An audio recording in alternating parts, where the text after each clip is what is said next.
ফসলের জমিগুলা পাখনা ধানগুলা খেতে পানি নিচে যাইতেছে। নদী খনন হয়েছে না, খাওয়ারে পানিটা ঢুকলো না। বাঁধ ভেঙে ডুবছে কষ্টের ফসল। হাওড় অঞ্চলে পানির নিচে হাজার হাজার হেক্টর জমি, দুশ্চিন্তায় কৃষক। রাজধানী সহ বিভিন্ন শহরে জলাবদ্ধতা, আরো 3 থেকে 4 দিন বৃষ্টির পূর্বাভাস। আমাদের অবস্থা খুব খারাপ ভাই, পানি এখানে ময়লা পানি বার করতেছি। এক কোমর পানি এখানে যাওয়ার আর কারণে আমার সুযোগ নেই। আমরা থরথর করে কাঁপতেছি বৃষ্টিতে গাড়ি চালান যাচ্ছে না। হেভি রেইনফলের ওয়ার্নিং দিয়েছিলাম সব ডিভিশনে। চলমান বৃষ্টি এটা আরও কন্টিনিউ করবে আগামী 3 থেকে 4 দিন। জলাবদ্ধতার জন্য চট্টগ্রামবাসীর কাছে দুঃখ প্রকাশ প্রধানমন্ত্রীর। সমাধানে কাজ করছে সরকার। হাওড়ের ক্ষতিগ্রস্ত চাষিদের 3 মাস সহযোগিতা দেওয়ার ঘোষণা। চট্টগ্রাম শহরে বসবাসকারী সকল নাগরিকের কাছে আন্তরিকভাবে দুঃখ প্রকাশ করছি। আমরা যাদের ফসল নষ্ট হয়েছে তাদেরকে লোকেট করে আগামী 3 মাস আমরা তাদেরকে চেষ্টা করব সরকারের পক্ষ থেকে সহযোগিতা দেওয়ার জন্য। দেখছিলেন প্রধান শিরোনাম। দুপুরের সময় সঙ্গে আছি আমি ওমর ইনাল। এবার অন্যান্য শীর্ষ সংবাদ। রাস্তার পরে পাচার খেয়ে পড়ে, স্লিপ খেয়ে পড়ে। সিটির ভিতরে যে এরকম একটা রাস্তা আছে, এটা আশেপাশের মানুষ হয়তো জানে না। ট্যাক্স আমরা দিতেছি, আমাদের 2 টাকার উপকার হইতেছে না। রাজধানীর বুকে গ্রামীণ মেঠোপথ নেই, ড্রেনেজ, বৃষ্টি হলেই চলাচল অনুপযোগী। অবহেলিত ঢাকা উত্তর সিটির 18টি ওয়ার্ড, প্রকল্প বাস্তবায়নের সুফল পাওয়ার আশা। হামের উপসর্গ নিয়ে হাসপাতালে ভর্তি রোগীর তুলনায় শনাক্ত খুবই কম। দেশে মাত্র একটি ল্যাবে নমুনা পরীক্ষায় কারণ। বাধ্য হয়ে লক্ষণ নির্ভর চিকিৎসা দিচ্ছেন ডাক্তাররা। করমুক্ত আয়সীমা 5 লাখ টাকা করার প্রস্তাব এফবিসিআইয়ের। অর্থনীতির কঠিন সময়ে কর ছাড়ের সুযোগ নেই, ব্যবসা সহজ করে রপ্তানি খাতে সহায়তার ঘোষণা সরকারের। ফেসবুক, টেলিগ্রামে আপত্তিকর ছবি, ভিডিও বেচাকেনা। ভুক্তভোগী বেশিরভাগই শিক্ষার্থী। ভুয়া নম্বর দিয়ে অপকর্মে একাধিক চক্র। ভয় না পেয়ে আইনের আশ্রয় নেওয়ার পরামর্শ।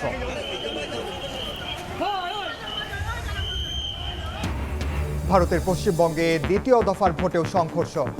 আজ নির্ধারণ হবে মুখ্যমন্ত্রী মমতা সহ 2 ডজনের বেশি হেভিওয়েট প্রার্থীর ভাগ্য। শুভেন্দুকে ঘিরে বিক্ষোভে উত্তেজনা।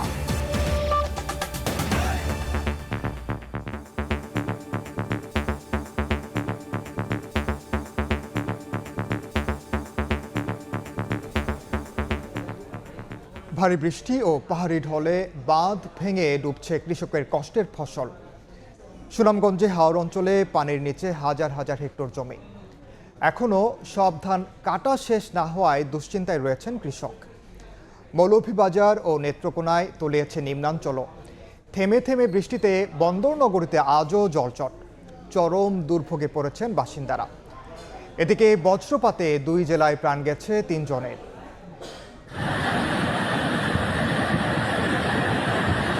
অতিবৃষ্টি ও উজান থেকে নেমে আসা পাহাড়ি ঢলে হাওরের নিম্নাঞ্চল প্লাবিত। সুনামগঞ্জের মধ্যনগরের জিনারিয়া আবিদনগরে বাঁধ ভেঙে হু হু করে ঢুকছে পানি।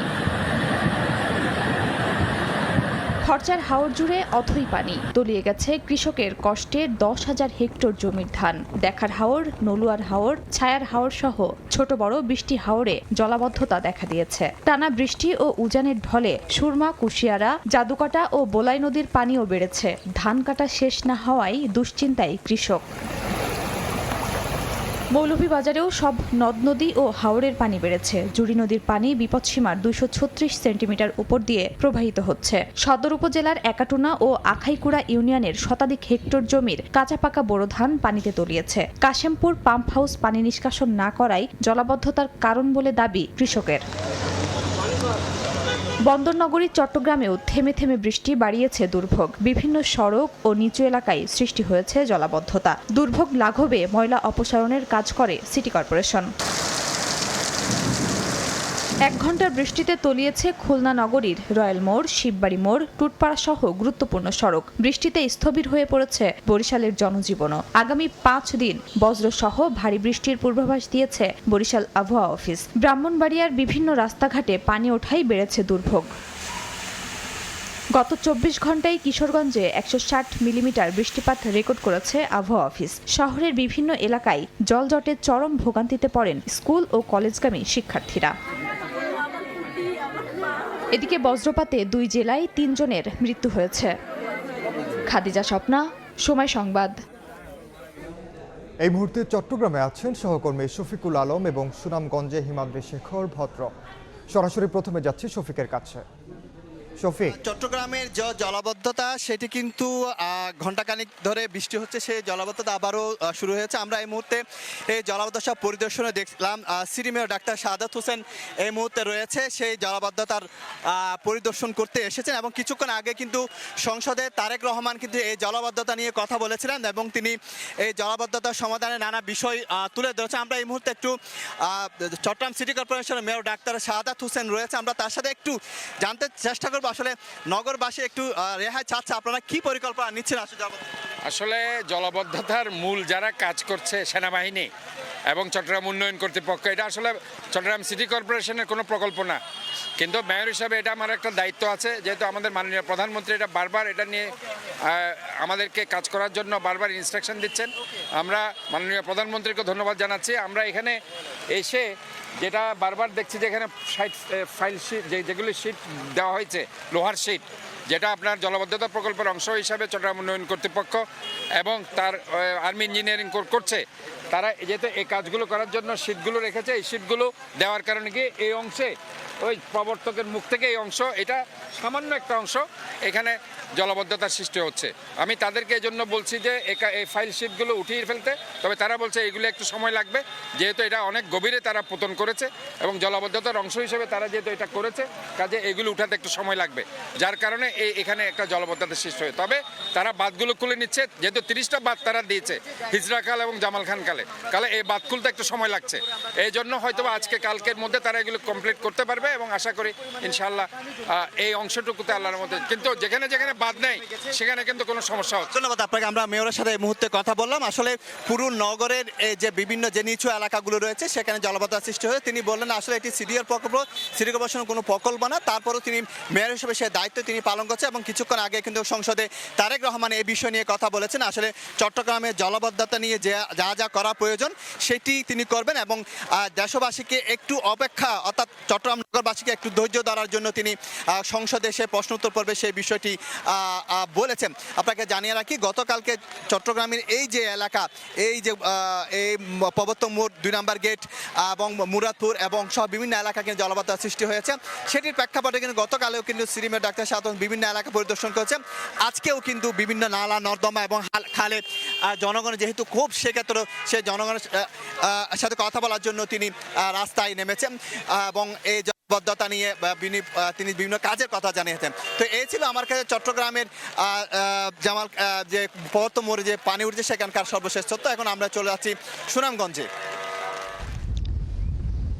আমি আছি সুনামগঞ্জের বিশ্বম্বরপুর উপজেলার হরিমোহন ভাঙ্গা এলাকা। এই হরিমোহন ভাঙ্গার এক পাশে রয়েছে খরচার হাওর, অন্য পাশে সুফরা নদী এবং অন্য পাশে রয়েছে আঙ্গারলি হাওর। এই দুটি হাওরেই জলাবদ্ধতার কারণে প্রচুর জমি, কৃষি জমি পানিতে তলিয়ে গেছে। আপনি এখন খরচার হাওরের যে রূপটা দেখতেছেন এটা আসলে বর্ষাকালের একটি রূপ। এখন এই বর্ষাকালে অর্থাৎ এই গ্রীষ্মকালে এরকম রূপ কখনো খরচার হাওর ধারণ করেনি, কিন্তু এই বছরেই প্রথম, অর্থাৎ 100 বছরের ইতিহাসে এইবারেই প্রথম জলাবদ্ধতায় হাওরের ফসল তলিয়ে গেছে এবং কৃষকরা হাহাকার করছেন। আপনারা দেখতে পাচ্ছেন যে কৃষকরা অনেকটা পচে যাওয়া ধান পানি থেকে উত্তোলন করে সেটা সংরক্ষণ করছেন। আমরা কথা বলেছিলাম এখানকার কৃষকদের সাথে, তারা জানিয়েছেন যে এই যে উপর্যুপরি বাঁধ দিয়ে হাওরের পানি নিষ্কাশনের বাঁধ রাস্তা বন্ধ করা হয়েছে এবং সেই বন্ধ করার ফলেই হাওরটি এখন অনেকটা সমুদ্রের আকার ধারণ করেছে। অর্থাৎ এই যে পুরো বর্ষাকালে, অর্থাৎ বর্ষার সময় হাওরে এরকম থই থই পানি থাকে এবং এই হাওর জুড়ে এরকম পানি দেখা যায়, জেলেরা মাছ ধরে, কিন্তু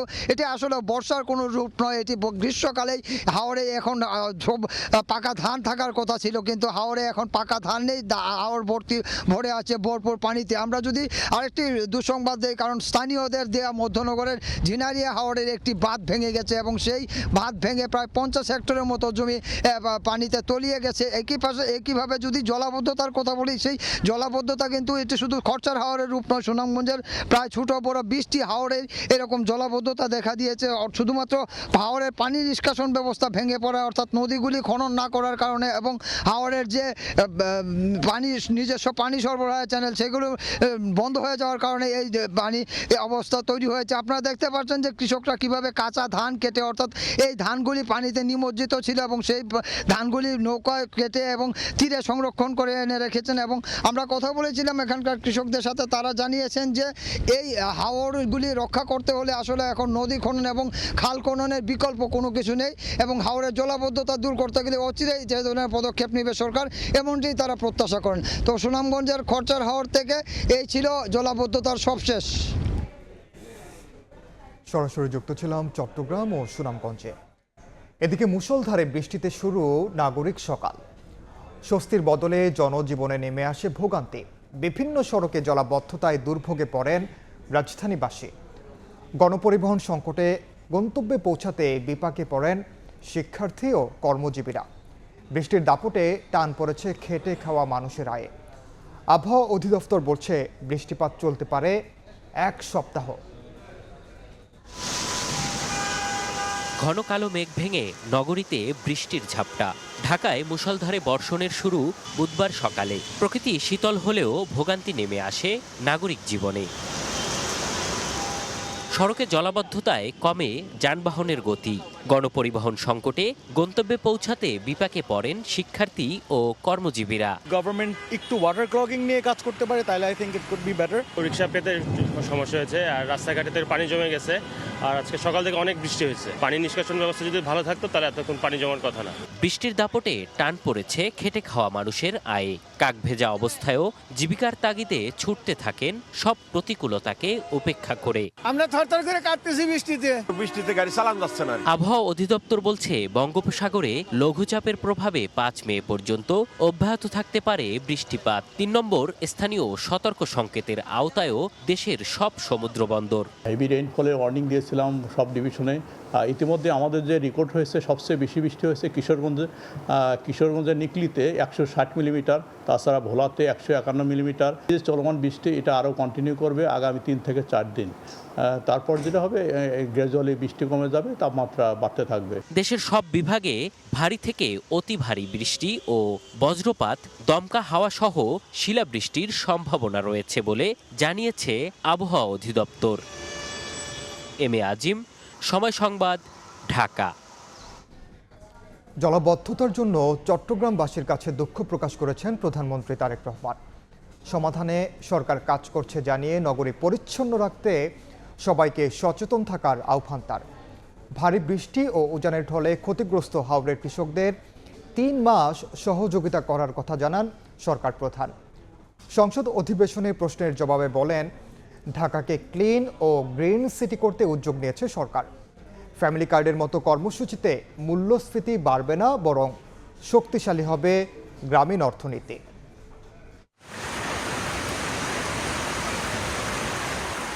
বৃষ্টি হলে অচল হয়ে পড়ে বন্দরনগরী চট্টগ্রাম। ডুবে যায় দোকানপাট, বাসাবাড়ি, সড়ক। চরম ভোগান্তিতে পড়েন সাধারণ মানুষ। ধন্যবাদ মাননীয় স্পিকার। বুধবার সংসদ অধিবেশনে চট্টগ্রামে জলাবদ্ধতায় জনগণের ভোগান্তির জন্য দুঃখ প্রকাশ করেন প্রধানমন্ত্রী তারেক রহমান। বলেন, সমস্যা সমাধানে কাজ করছে সরকার, প্রয়োজন জনসচেতনতারও। অনেক বড় একটা ওয়াটার লগ হয়ে গিয়েছে, স্বাভাবিকভাবে একটু সময় লাগবে। এই কষ্টের জন্য আমি আমার অবস্থান থেকে চট্টগ্রাম শহরে বসবাসকারী সকল নাগরিকের কাছে আন্তরিকভাবে দুঃখ প্রকাশ করছি। আমরা চেষ্টা করছি যত দ্রুত সম্ভব এই সমস্যাটা থেকে মানুষকে বের করে নিয়ে আসা যায়। মাননীয় স্পিকার, ভারী বর্ষণ ও উজানের ঢলে সুনামগঞ্জ সহ সব হাওরের ক্ষতিগ্রস্ত কৃষকদের আগামী 3 মাস সরকার সহযোগিতা করবে বলেও জানান প্রধানমন্ত্রী। 3টি জেলার সহ ময়মনসিংহেরও কিছু অঞ্চল এই সমস্যার সম্মুখীন হয়েছে প্রবল বর্ষণে। এই এলাকাগুলোতে যেই কৃষকরা ক্ষতিগ্রস্ত হয়েছে, যাদের ফসল নষ্ট হয়েছে, তাদেরকে লোকেট করে আগামী 3 মাস আমরা তাদেরকে চেষ্টা করব সরকারের পক্ষ থেকে সহযোগিতা দেওয়ার জন্য। এক প্রশ্নের জবাবে ঢাকাকে ক্লিন ও গ্রিন করতে সরকারের পদক্ষেপ তুলে ধরেন প্রধানমন্ত্রী। রাজধানীতে চাপ কমাতে বিকেন্দ্রীকরণের কথাও জানান। ঢাকা উত্তর সিটি কর্পোরেশনের আওতাধীন এলাকায় আগামী 5 বছরে ইনশাল্লাহ 5 লক্ষ বৃক্ষরোপণের লক্ষ্যমাত্রা নির্ধারণ করা হয়েছে। মানে স্পিকার, একই সাথে ঢাকা দক্ষিণ সিটি কর্পোরেশন কর্তৃক কোরিয়া ভিত্তিক বেসরকারি প্রতিষ্ঠানের বিনিয়োগে মাতাইল ল্যান্ডফিলকে সমন্বিত সার্কুলার ইকোনমি ভিত্তিক বর্জ্য ব্যবস্থাপনা এবং জ্বালানি উৎপাদন কেন্দ্রে রূপান্তর করার মাধ্যমে সকল বর্জ্যকে জিরো বর্জ্যতে রূপান্তর করার পরিকল্পনা গ্রহণ করা হয়েছে। আরেক প্রশ্নের জবাবে সরকার প্রধান জানান, বাজেটের উপর চাপ ফেলবে না ফ্যামিলি কার্ড। সুবিধাভোগীরা দেশীয় পণ্য ব্যবহার করায় কমবে মূল্যস্ফীতি, শক্তিশালী হবে গ্রামীণ অর্থনীতি। আমাদের যে সব হিসাব নিকাশ করেছি আমরা, তাতে করে বাজেটের উপরে কোনো চাপ পড়ার তেমন কোনো কারণ নেই। ফ্যামিলি কার্ডে যেই সহযোগিতা দেখা হচ্ছে টাকার ভলিউমে সেটা সবচেয়ে বেশি। কয়েকটি সুবিধা একজন ব্যক্তি পাচ্ছেন, তো সেগুলোকে আমরা কাট ডাউন করব। আমরা টাকা ছাপিয়ে দেব না, বরঞ্চ আমরা মনে করি এতে ইনফ্লেশনটা কমে আসবে। এই টাকাটা কিন্তু গ্রামীণ ইকোনমিতে ব্যবহৃত হচ্ছে। এ সময় নারীর ক্ষমতায়নে সরকারের নানা উদ্যোগ তুলে ধরেন প্রধানমন্ত্রী। নারী ও শিশুরাই হবে টেকসই উন্নয়নের। হাসান ওয়ালি, সময় সংবাদ, ঢাকা। রাজধানীর বুকে যেন গ্রামীণ মেঠোপথ, সরু গলি, নেই ড্রেনেজ ব্যবস্থা। বৃষ্টি হলেই চলাচল অনুপযোগী হয়ে পড়ে সড়ক। উন্নয়ন বঞ্চিত ঢাকা উত্তর সিটি কর্পোরেশনের নতুন 18টি ওয়ার্ড। তবে সিটি কর্পোরেশন বলছে, পিছিয়ে পড়া এলাকার উন্নয়নে বেশ কিছু প্রকল্প হাতে নেওয়া হয়েছে। এসব উন্নয়ন প্রকল্পের অগ্রগতি প্রায় 65%। মাহাদি ইসলাম ধ্রুবর রিপোর্ট।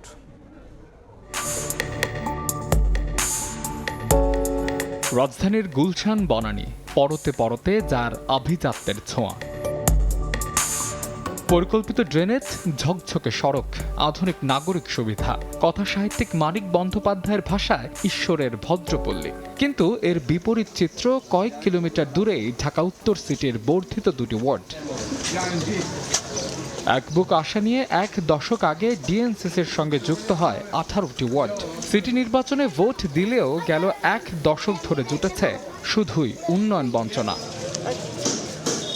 তুরাগ থানাধীন 52 নম্বর ওয়ার্ড, বেহাল সড়ক, নেই ড্রেনেজ ব্যবস্থা, তাই সামান্য বৃষ্টিও হয়ে ওঠে ভোগান্তির নাম। সিটির ভিতরে যে এরকম একটা রাস্তা আছে, এটা আশেপাশের মানুষ হয়তো জানে না, কখনো কল্পনা করে নাই। রাস্তার পরে পাচার খেয়ে পড়ে, স্লিপ খেয়ে পড়ে, লাস্টে কারো হাঁটু ভাঙে, কারো মাথা ভাঙে। যারা অসুস্থ তারা যেতে পারে না, এমনকি অটো চলতে পারে না। রাস্তাটা অনেক আগে থেকে নষ্ট। সরকারের কাছে আমরা চাই এই রাস্তা যেন ঠিক করে দেয়। উত্তরখানের 46 নম্বর ওয়ার্ডের গল্পটা আরও হাহাকারের। মেঠোপথ মারিয়েই করতে হয় চলাচল। চলতি পথে মানুষ আর ময়লার ভাগার হয়েছে একাকার। ট্যাক্স তো আমরা দিতেছি, আমাদের 2 টাকার উপকার হইতেছে না। কিছুদিন আগে আমার এক বড় ভাইয়ের বউ অসুস্থ হয়েছে, লাশের খাটিয়া কইরা তাকে হসপিটাল আনতে হয়েছে। রাস্তার এরকম অবস্থা, আমাদের কোনো এলাকার কোনো সুযোগ সুবিধা নাই। তবে সিটি কর্পোরেশনের নথি বলছে, এই দীর্ঘ বঞ্চনার অবসানে সড়ক, খাল ও নর্দমা উন্নয়নে প্রকল্প নেওয়া হয়েছে, যার অগ্রগতি 65%। তবে এই প্রকল্পে উপেক্ষিত 52 নম্বর ওয়ার্ড। প্রশ্ন থেকেই যায়, কেন অবহেলিত এই জনপদ? 52 নম্বর ওয়ার্ডের সবচেয়ে বেশি গুরুত্বপূর্ণ যে রাস্তাঘাটগুলো আছে, সেটা আমি অগ্রাধিকার ভিত্তিতে আমার চিফ ইঞ্জিনিয়ারকে আমি নির্দেশ দিব, সেটা যেন ব্যবস্থা গ্রহণ করা। লিখিত কোনোভাবে এইভাবে অভিযোগ পাইনি, আপনি মৌখিকভাবে বলেছেন শুনলাম, আমি নিজে উদ্যোগী হয়ে সেটা জানার চেষ্টা করব। তবে প্রতিশ্রুতির ফুলঝুরি নয়, বরং দৃশ্যমান উন্নয়ন চায় বর্ধিত সিটির বঞ্চিত এই বাসিন্দারা। 2017 সালে 8টি ইউনিয়ন ভেঙে গড়ে ওঠা 37 থেকে 54 নম্বর ওয়ার্ডের বাসিন্দাদের কাছে সিটি কর্পোরেশনের নামটি শুধু যেন এক বাড়তি ট্যাক্সের বোঝা। কেননা নাগরিক সেবা এই অঞ্চলের মানুষের কাছে দূর আকাশের তারা। মাহাদ ইসলাম ধ্রুব, সময় সংবাদ, ঢাকা। হাম উপসর্গ নিয়ে হাসপাতালে ভর্তি রোগীর তুলনায় শনাক্ত খুবই কম, কারণ দেশে মাত্র একটি ল্যাবে চলছে হামের নমুনা পরীক্ষা। পরিধি বাড়লে শনাক্ত বাড়বে বলে মনে করছেন বিশেষজ্ঞরা। চলতি বছরের প্রথম 3 মাস পরীক্ষার প্রায় 35% হাম পজিটিভ পাওয়া গেলেও এপ্রিলে তা দ্বিগুণ হয়েছে। গত 1.5 মাসে হাম ও উপসর্গে 250-র বেশি শিশুর মৃত্যু হয়েছে। স্বাস্থ্য অধিদপ্তরের প্রতিবেদন বলছে, এর মধ্যে নিশ্চিত হাম মাত্র 47 জনের।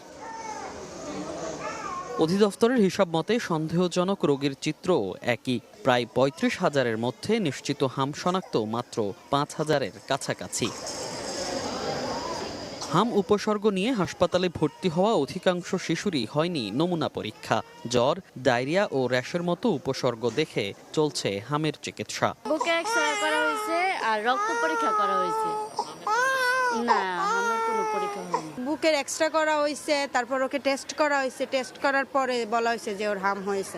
পরীক্ষা নিরীক্ষা হয়েছে, সব পরীক্ষার রিপোর্টই পাইছি, কিন্তু হামের রিপোর্টটা এখনো পাইনি। পরীক্ষা করা হয় নাই, এটা 3 দিন পর আজকে পরীক্ষা দিছে, রক্ত জমা দিছি। একই তথ্য দিচ্ছেন চিকিৎসকরাও। তবে হাম পরীক্ষার পর অন্যান্য জটিলতা থাকলে তখন পাল্টাচ্ছেন চিকিৎসা পদ্ধতি।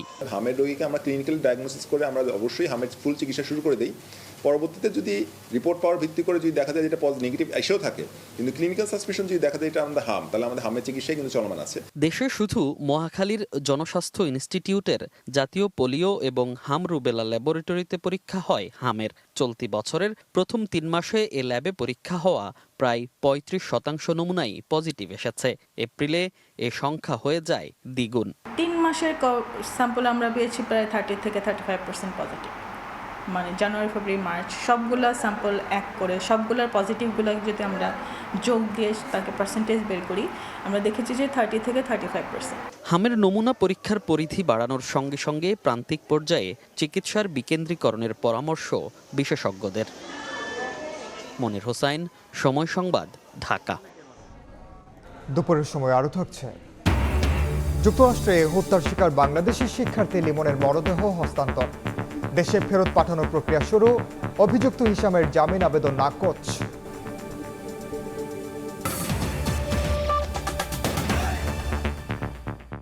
জুলাই থেকে বিনামূল্যে স্কুল ড্রেস, পাটের ব্যাগ ও জুতা পাচ্ছে সরকারি প্রাথমিক বিদ্যালয়ের 1 লাখ শিক্ষার্থী। প্রাথমিকভাবে প্রতি উপজেলায় 2টি সরকারি প্রাথমিক বিদ্যালয়ের প্রথম শ্রেণীর শিক্ষার্থীরা এসব উপকরণ পাবে। পর্যায়ক্রমে এই কর্মসূচি বেসরকারি বিদ্যালয় ও ইবতেদায়ী মাদ্রাসা পর্যায়েও চালু হবে। সচিবালয়ে ব্যবসায়ীদের সঙ্গে বৈঠক শেষে কথা জানান শিক্ষামন্ত্রী। দেশের প্রাথমিক শিক্ষা ব্যবস্থাকে আরও সাশ্রয়ী করতে বিনামূল্যে বই, মিড ডে মিলের পর এবার পোশাক, পাটের ব্যাগ ও জুতা বিতরণের উদ্যোগ দিল সরকার। শিক্ষা মন্ত্রণালয় বলছে, দেশে বর্তমানে সরকারি বেসরকারি মিলিয়ে প্রাথমিক বিদ্যালয়ের সংখ্যা 1,18,607টি। এর মধ্যে 1,06,00,000-এর বেশি শিক্ষার্থী লেখাপড়া করে 65,569টি সরকারি বিদ্যালয়ে। বুধবার সচিবালয়ে ব্যবসায়ীদের নিয়ে বৈঠক শেষে শিক্ষামন্ত্রী জানান, প্রাথমিকভাবে প্রতি উপজেলার 2টি সরকারি প্রাথমিক বিদ্যালয়ের প্রথম শ্রেণীর শিক্ষার্থীদের দেওয়া হবে স্কুল ড্রেস, পাটের ব্যাগ ও জুতা। প্রথমে 1 লক্ষ জুতা, মোজা, প্যান্ট, শার্ট, কামিজ, সালোয়ার 1 লক্ষ প্রথম বিজিএমই থেকে দিচ্ছেন তারা। তারপরে আমাদের সরকার থেকে, এলজিডি মিনিস্ট্রি থেকে, আমাদের ministry as a whole total প্রোগ্রামটা আমরা করব। পাইলট আকারে শুরু হয়ে পর্যায়ক্রমে এই কর্মসূচি যাবে বেসরকারি বিদ্যালয় ও ইবতেদায়ী মাদ্রাসা পর্যায়ে। পাইলট প্রোগ্রাম এই জুলাই থেকে শুরু হচ্ছে।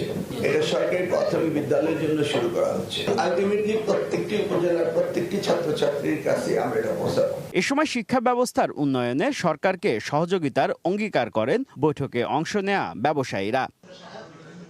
শুভ খান, সময় সংবাদ, ঢাকা।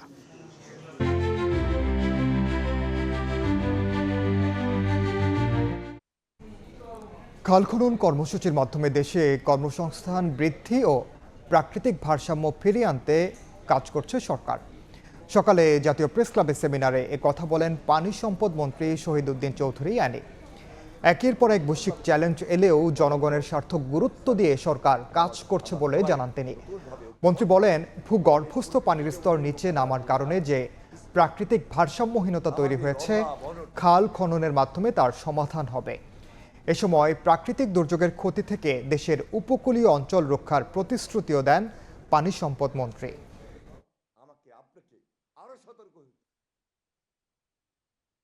পুরোপুরিভাবে এই পরিস্থিতিটাকে, এই প্রকৃতির সঙ্গে যুদ্ধ করতে হলে সারফেসে ওয়াটারের দিকে আপনাকে নজর দিতে হবে।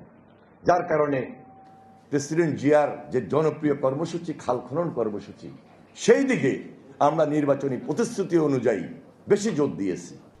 ফেসবুক, টেলিগ্রামে বিভিন্ন গ্রুপে বিক্রি হচ্ছে তরুণীদের আপত্তিকর ছবি, ভিডিও, যার বেশিরভাগই স্কুল, কলেজ ও বিশ্ববিদ্যালয় পড়ুয়া। এই চক্রের কয়েকজন গ্রেফতার হলেও এখনও অনেকেই ধরাছোঁয়ার বাইরে। পুলিশ বলছে, ভুয়া সিম, মোবাইল নম্বর ব্যবহার করে এসব অপকর্ম করছে কয়েকটি চক্র। আইনের কঠোর প্রয়োগের পাশাপাশি ব্যক্তিগত ছবি ধারণ ও ডিভাইস ব্যবহারে সতর্ক থাকার পরামর্শ তথ্য প্রযুক্তি বিশেষজ্ঞদের। শাহিনুর রহমানের ক্যামেরায় নাইম হাসানের প্রতিবেদন। পারতেছিলাম না যে আমি ভাইয়ারে কিভাবে বলবো যে ভাইয়া আমার সাথে এটা হইতেছে বা আব্বু আমার সাথে এটা হইতেছে, আমি বলবোটা কিভাবে।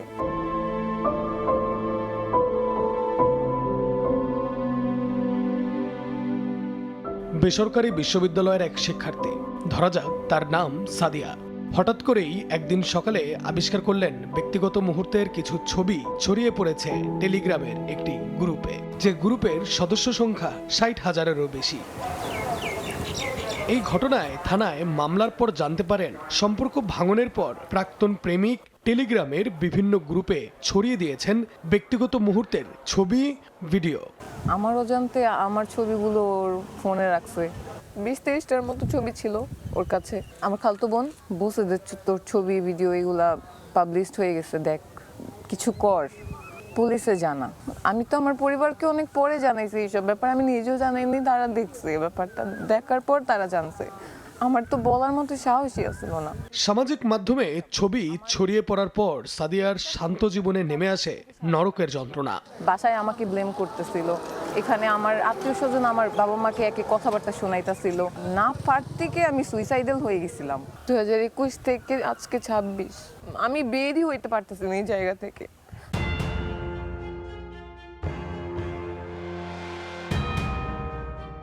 সময়ের অনুসন্ধান বলছে শুধু ফেসবুক ও টেলিগ্রামে মেয়েদের ব্যক্তিগত ছবি, ভিডিও বিক্রি করা এমন গ্রুপের সংখ্যা শতাধিক। মাসে 400 থেকে 500 টাকা সাবস্ক্রিপশন ফি দিলেই মেলে গ্রুপে প্রবেশের সুযোগ। এরকম আরও অসংখ্য গ্রুপ রয়েছে ফেসবুক, টেলিগ্রাম সহ বিভিন্ন প্ল্যাটফর্মে, যে সকল গ্রুপে টাকার বিনিময়ে বিক্রি হচ্ছে মেয়েদের গোপন ব্যক্তিগত মুহূর্তের ছবি ও ভিডিও। ব্যক্তিগত ছবি ধারণ, ডিভাইস ব্যবহারে সচেতন হওয়ার পরামর্শ সাইবার বিশেষজ্ঞদের। পাশাপাশি এ ধরনের ঘটনায় প্রথমেই পরিবার কিংবা বিশ্বস্ত মানুষের সঙ্গে বিষয়টি শেয়ার করে দ্রুত আইনি পদক্ষেপ নেওয়ার আহ্বান জানিয়েছেন তারা। কেউ গিয়ে ভিডিও ওই গ্রুপগুলোতে সেল করে অ্যাডমিনদের কাছে, তারা সেই ভিডিওগুলারে প্রিমিয়াম গ্রুপ নাম করে সাবস্ক্রিপশন ওয়াইজ আবার সেল করে। যে কেউ যদি শিকার হয়, ফার্স্ট তার ফ্যামিলিরে শেয়ার করা উচিত, ফ্যামিলির সবচেয়ে ক্লোজেস্ট মানুষটারে শেয়ার করা উচিত, এবং আমার মনে হয় যে ডিরেক্ট লিগ্যাল অ্যাকশনে যাওয়া উচিত। পুলিশ বলছে ভুয়া সিম, মোবাইল নম্বর ব্যবহার করে এসব অপকর্ম করছে কয়েকটি চক্র। এসব রোধে নজরদারি জোরদার করা হয়েছে। তারা যতই রকমের ভুয়া সিম কার্ড ইউজ করুক বা ভুয়া আইপি ইউজ করুক, হ্যাঁ, যত কিছুই চেঞ্জ করুক, এটা 2 দিন আগে পরে তাকে আমাদের জালে ধরা পড়তেই হবে এবং তাকে কিন্তু তার শাস্তি পেতেই হবে। অপরাধের শিকার মেয়েদের ভয় না পেয়ে আইনের আশ্রয় নেওয়ার আহ্বান জানিয়েছে পুলিশ। নাইম হাসান, সময় সংবাদ, ঢাকা।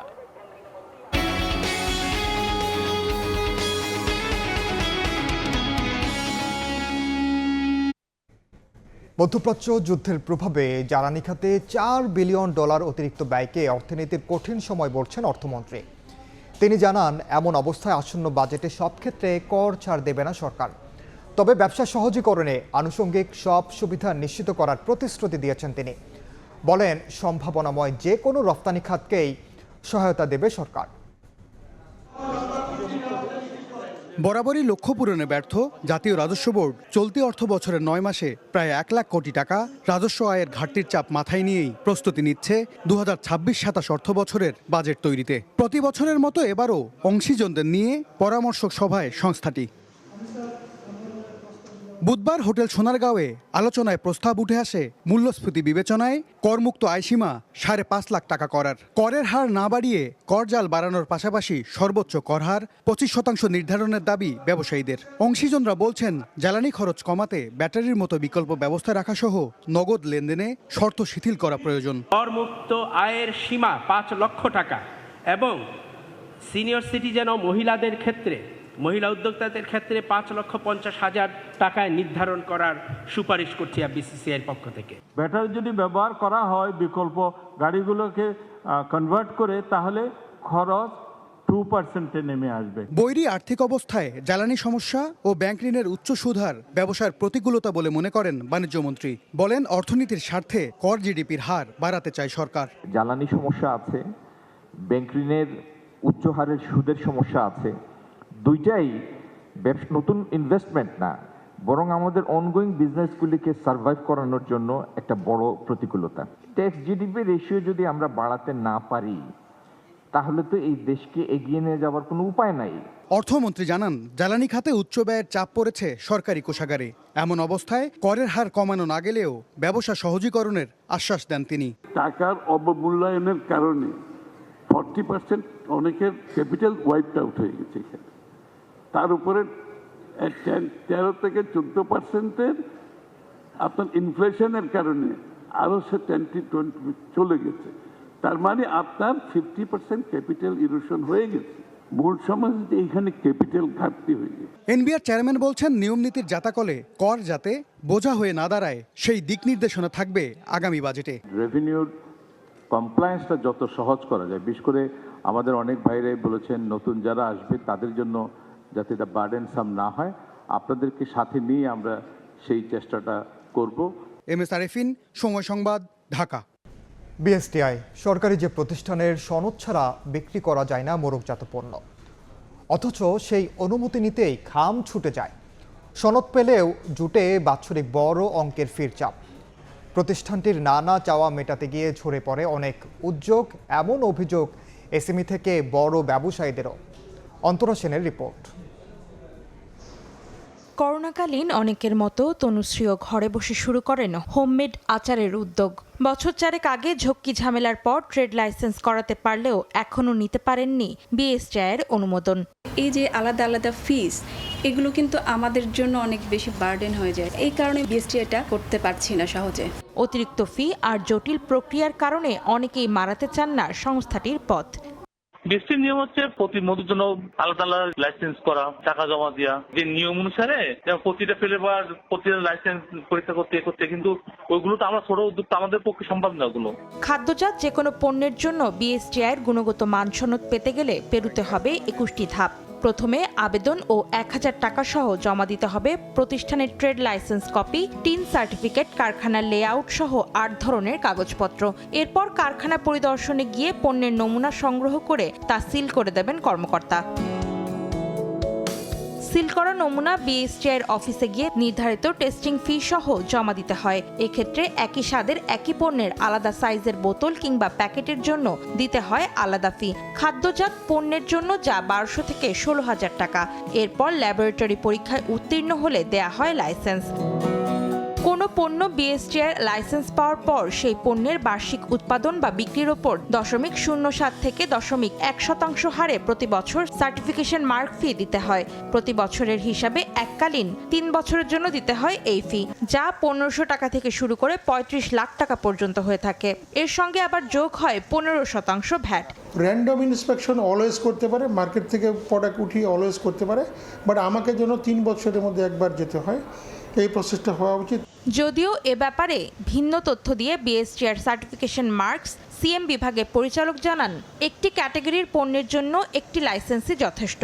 আমরা সার্টিফিকেটের ফিও একটাই রাখি, আবেদন ফিও একটাই রাখি, শুধুমাত্র ওই ভেরিয়েন্টগুলোর টেস্ট ফি আলাদা আলাদা হয়। একই জিনিস যদি আপনি বিভিন্ন সাইজে করেন, আমরা একটা সাইজেরই টেস্ট করি, কারণ ওটা একই জিনিস, ওটা টেস্টও একই করি। এই অবস্থায় উদ্যোক্তাদের সুবিধার্থে বিএসটিআই লাইসেন্স ফি কমাতে কাজ চলছে বলে জানান শিল্প সচিব। আমরা এটা উত্থাপন করব যে তাদের জন্য সহজভাবে এবং কিছু অর্থ কমানো যায় কিনা, এটার ব্যাপারে আমরা চিন্তা ভাবনা আছে। উদ্যোক্তাদের ভোগান্তি কমাতে ওয়ান স্টপ সার্ভিস চালুর বিষয়ে বিভিন্ন মন্ত্রণালয়কে একসঙ্গে কাজ করার তাগিদ সংশ্লিষ্টদের। ওয়ান স্টপ সার্ভিসের মাধ্যমে তারা যাতে একসাথেই সবগুলো কম্পোনেন্টগুলো ফয়সালা করে দেয়। অন্তরা সেন, সময় সংবাদ, ঢাকা। দেশের বাইরের খবর। উত্তেজনার মধ্য দিয়ে ভারতের পশ্চিমবঙ্গে চলছে বিধানসভা নির্বাচনের দ্বিতীয় দফার ভোট গ্রহণ। এই মুহূর্তে কলকাতার ভবানীপুরে একটি কেন্দ্রে আছেন সহকর্মী সুব্রত আচার্য, সরাসরি যাচ্ছে তার কাছে। সুব্রত, দেখুন, সকাল 7টা থেকে ভোট শুরু হয়েছে। ভোট কিন্তু কোনো রকম বিরতি ছাড়াই সন্ধ্যে 6টা পর্যন্ত চলবে। অবশ্যই ভোট কেন্দ্রের বাইরে ভোটাররা যতক্ষণ পর্যন্ত থাকবেন, ভোট কর্মীরা ততক্ষণ পর্যন্তই থাকবেন। মোটের ওপর এখনো পর্যন্ত শান্তিপূর্ণ, উৎসব মুখর পরিবেশ এবং সুষ্ঠু এবং অবাধ নির্বাচন অনুষ্ঠিত হচ্ছে, এমনটি কিন্তু রাজনৈতিক দলের পক্ষ থেকে বলা হচ্ছে। এবং নির্বাচন কমিশন এখনো পর্যন্ত কঠোর নিরাপত্তার মধ্য দিয়ে চলমান যে ভোট প্রক্রিয়া সেটি তারা চালিয়ে যাচ্ছে। এখনো পর্যন্ত পর্যন্ত প্রথম 6 ঘন্টায় নির্বাচন কমিশনের দেয়া তথ্য ভোট পড়েছে 61.11%। সবচেয়ে বেশি ভোট হয়েছে পূর্ব বর্ধমানে, সেখানে 68% ভোট পড়েছে দুপুর 1টা পর্যন্ত, এবং সবচেয়ে ভোট কম পড়েছে যে কেন্দ্রটিতে এই মুহূর্তে রয়েছে আমি দক্ষিণ কলকাতায় সেখানে 57.17% ভোট পড়েছে। এবং মোটের উপর ভোট শান্তিপূর্ণভাবে এগুলো। আমি যেখানে এই মুহূর্তে দাঁড়িয়ে রয়েছি কালীঘাট রোড, আমার পেছনে রয়েছে জয় হিন্দ ভবন, এখানেই কিন্তু আমরা দেখেছি যে কিছুক্ষণ আগে রাজ্যের বিরোধী দলীয় নেতা এবং ভবানীপুরের অন্যতম প্রতিদ্বন্দ্বী মমতা বন্দ্যোপাধ্যায়ের শুভেন্দু অধিকারী এখানে আসেন, এবং এখানে আসার পর এই জয় হিন্দ ভবনে উনি যখন ভোট কেন্দ্র পরিদর্শনে যান, এবং তখন ওনাকে লক্ষ্য করে জয় বাংলা জয় হয়ে যায় এবং সেখানে বিপুল সংখ্যক কেন্দ্রীয় বাহিনী পুলিশ মোতায়েন হয়, এবং এক পর্যায়ে পুলিশ রাজনৈতিক দলের বিজেপি এবং তৃণমূলের পক্ষ থেকে স্লোগান পাল্টাপাল্টি শাউট হয়, এবং সেখানে বিপুল সংখ্যক কেন্দ্রীয় বাহিনী পুলিশ মোতায়েন হয়, এবং এক পর্যায়ে পুলিশ বাধ্য হয়ে মৃদু লাঠিচার্জ করে। এবং এরপরে কিন্তু বলা যায় দিনের যে সেরা এই এখনো পর্যন্ত যে ঘটনাগুলো, তার মধ্যে অবশ্যই সংবাদ 270 কোম্পানি, আধা সামরিক এবং কেন্দ্রীয় বাহিনী।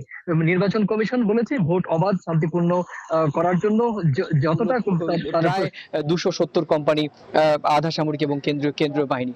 নির্বাচন কমিশন বলেছে ভোট অবাধ শান্তিপূর্ণ করার জন্য যতটা তারা সম্ভব হয় তারা কিন্তু সেই পদক্ষেপ, কোথাও চুল পরিমাণ পদক্ষেপ নিতে পিছপা হবে না। তো এই ছিল আমার কাছে ভারতের পশ্চিমবঙ্গের রাজ্যের শেষ দফা, দ্বিতীয় দফার শেষ দফার প্রথম যে 7 ঘন্টার ভোটের চিত্র, সেই সংক্রান্ত আমার কাছে থাকা সবশেষ তথ্য। ছিলাম কলকাতায়। যুক্তরাষ্ট্রে নির্মমভাবে হত্যার শিকার বাংলাদেশি জামিল লিমনের মরদেহ হস্তান্তর করেছে পুলিশ। 2-1 দিনের মধ্যে তার মরদেহ দেশে ফেরত পাঠানো হবে বলে জানিয়েছে বাংলাদেশ দূতাবাস। অপর শিক্ষার্থী নাহিদা বৃষ্টির মরদেহের সন্ধান এখনও মেলেনি। অভিযুক্ত হিশাম আবু গার্বের জামিন নাকচ করে কারাগারে পাঠিয়েছেন আদালত। যুক্তরাষ্ট্র থেকে হাসানুজ্জামান সাকির রিপোর্ট। বাংলাদেশি 2 পিএইচডি শিক্ষার্থী জামিল আহমেদ লিমন ও নাহিদা সুলতানা বৃষ্টি হত্যাকাণ্ডের প্রকৃত কারণ এখনো উদ্ঘাটন হয়নি। তবে জামিলের রুমমেট হিশাম সালে আবু গেরভেই যে হত্যাকারী, তার সব প্রমাণ আদালতে উপস্থাপন করেছে তদন্তকারী সংস্থা। মঙ্গলবার আদালতে শুনানির সময় জামিল ও বৃষ্টির সহপাঠীরা উপস্থিত ছিলেন। খুনের তথ্য উপাত্ত ও প্রমাণ তুলে ধরে সরকারি আইনজীবী অভিযুক্ত হিশামের সর্বোচ্চ শাস্তি মৃত্যুদণ্ডের আবেদন করেন। হিশামের জামিন আবেদন নাকচ করে তাকে কারাগারে পাঠানোর নির্দেশ দেন বিচারক। এদিকে জামিলের মরদেহ উদ্ধারের 4 দিন পর মঙ্গলবার স্থানীয় ফিউনারেল কর্তৃপক্ষের কাছে হস্তান্তর করা হয়। ওয়াশিংটনে বাংলাদেশ দূতাবাসের প্রেস মিনিস্টার গোলাম মোর্তজা জানিয়েছেন, তদন্তকারী সংস্থা ও হিলসবরো কাউন্টি শেরিফের অফিসের সাথে সার্বক্ষণিক যোগাযোগ রাখছে ফ্লোরিডা কনসুলেট। এই সিদ্ধান্ত নেওয়া হয়েছে যে ফিউনারাল কোম্পানির কাছে মরদেহ হস্তান্তর করা হবে।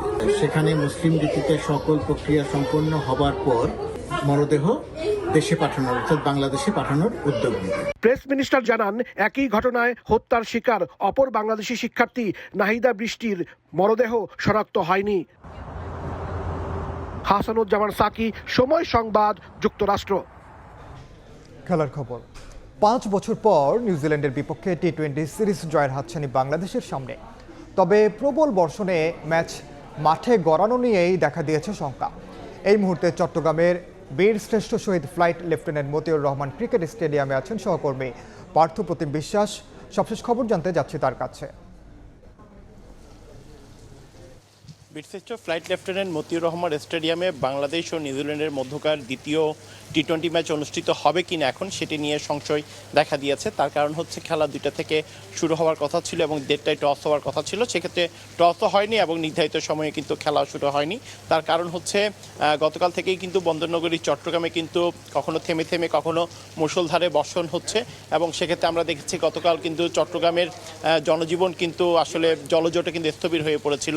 আজকে সকাল থেকে বৃষ্টি না থাকলেও কিন্তু 11:30টার পর থেকে যে বৃষ্টি শুরু হয়েছে সেই বৃষ্টি কিন্তু এখনই হচ্ছে এবং আমাদের ক্যামেরায় আপনারা দেখতে পাচ্ছেন এখনও কিন্তু কখনো গুড়ি গুড়ি বৃষ্টি হচ্ছে, কখনো থেমে থেমে কিন্তু বৃষ্টি হচ্ছে। সেই বিষয়টি কিন্তু আপনারা দেখছেন। যতক্ষণ পর্যন্ত আসলে বৃষ্টি থামবে না ততক্ষণ পর্যন্ত খেলা শুরু হওয়ার কোনোই কারণ নেই। আমরা এখানে যারা এই মাঠের যারা কর্মকর্তা রয়েছেন, কিউরেটর বাবুর সাথে কথা বলেছিলাম, তিনি আমাদেরকে জানিয়েছেন আসলে চট্টগ্রাম সাগরিকার স্টেডিয়ামের মাঠটি কিন্তু ড্রেনেজ সিস্টেম অনেকটাই ভালো। যদি বৃষ্টি থেমে যায় সেক্ষেত্রে 15 থেকে 20 মিনিট কিংবা আধ ঘন্টার মধ্যে খেলা শুরু হওয়ার সম্ভাবনা থাকে। তবে এখনও পর্যন্ত আমরা যেটি দেখছি বৃষ্টি কিন্তু থামেনি এবং আবহাওয়া অফিসের সাথে আমরা কথা বলেছি, তারা বলেছেন আসলে আজকে বৃষ্টি হওয়ার সম্ভাবনা রয়েছে, এভাবেই গুড়ি গুড়ি বৃষ্টি হওয়ার সম্ভাবনা রয়েছে, অনেকটা বজ্রপাত হওয়ারও সম্ভাবনা রয়েছে।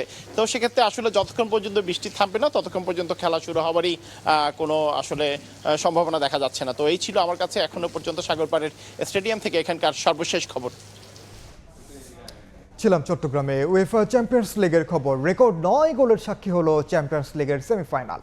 প্রথম লেগে শ্বাসরুদ্ধকর ম্যাচে বায়ার্ন মিউনিখকে 5-4 গোলে হারিয়েছে পিএসজি। এ জয়ে ফাইনালের পথে এক ধাপ এগিয়ে গেল লুই এনরিকের দল। পার্ক দেস প্রিন্সেসের শুরুতে এগিয়ে যায় বায়ার্ন। পেনাল্টি থেকে গোল করেন হ্যারি কেইন। 24 মিনিটে কভারটস্কেলিয়ার গোলে ম্যাচ ফেরে স্বাগতিকরা। 33 মিনিটে পিএসজিকে লিড এনে দেন ওয়াও নেভেস। 41 মিনিটে মাইকেল ওলিসের দুর্দান্ত গোলে সমতায় ফেরে বায়ার্ন। বিরতিতে যাওয়ার আগে পেনাল্টি পায় পিএসজি, সেখান থেকে গোল করে ব্যবধান 3-2 করেন ওসমান ডেম্বেলে। শেষ 22 মিনিট চেষ্টা করেও সমতায় ফিরতে পারেনি বায়ার্ন। তাতেই 5-4 গোলের জয় নিয়ে মাঠ ছাড়ে ডিফেন্ডিং চ্যাম্পিয়ন পিএসজি। এ পর্যায়ে শীর্ষ সংবাদগুলো জানিয়ে দিচ্ছি আরেকবার।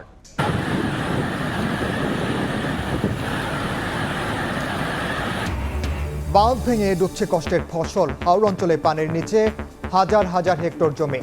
দুশ্চিন্তায় কৃষক। রাজধানী সহ বিভিন্ন শহরে জলাবদ্ধতা। আরও 3-4 দিন বৃষ্টির পূর্বাভাস। জলাবদ্ধতার জন্য চট্টগ্রামবাসীর কাছে দুঃখ প্রকাশ প্রধানমন্ত্রীর। সমাধানে কাজ করছে সরকার। হাওরের ক্ষতিগ্রস্ত চাষিদের 3 মাস সহযোগিতা দেওয়ার ঘোষণা। এবং করমুক্ত আয়সীমা 5 লাখ টাকা করার প্রস্তাব এফবিসিসিআইয়ের। অর্থনীতির কঠিন সময়ে কর ছাড়ের সুযোগ নেয়। ব্যবসা সহজ করে রপ্তানি খাতে সহায়তার ঘোষণা সরকারের।